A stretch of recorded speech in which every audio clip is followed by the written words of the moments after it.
OPM dipukul mundur, kepergok aparat TNI lagi patroli. Ketakutan sampai senjata tertinggal. Baku tembak antara organisasi Papua Merdeka dan aparat TNI tak terelakkan.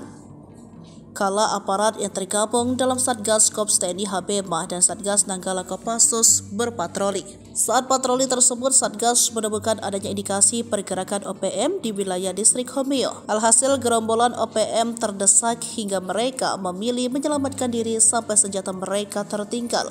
Dikutip dari situs resmi TNI, OPM kelompok Afrianus Bagubau dan Kenny Tipagau berusaha menyerang aparat keamanan gabungan yang tengah mengamankan distrik Homeo. Usaha penyerangan dilakukan di sekitar area ujung timur Bandara Pogapa pada Sabtu 11 Mei 2024 sekitar pukul 4:30. Apkam gabungan yang berjaga-jaga di wilayah distrik Homeo terus melancarkan langkah-langkah proaktif mengamankan wilayah setempat dari gangguan OPM. Salah satu di antaranya melalui patroli di setiap jengkal tanah Homeo. Kegiatan patroli yang secara aktif dilakukan oleh Apkam gabungan mendatangkan keberhasilan pada hari Sabtu dini hari tadi. Apkam gabungan tersebut melibatkan satuan jajaran Komando Operasi TNI Habemah dan Satgas Nanggala Kopassus. Sebelum kontak berlangsung, pasukan Apkam gabungan yang berada di area ujung timur Bandara Pogapa Tengah melakukan pengecekan wilayah. Saat patroli menemukan indikasi keberadaan OPM di sekitar daerah patroli dan melakukan pengejaran yang diikuti dengan kontak tembak. Di akhir tahap pengejaran ditemukan hasil berupa senjata anak panah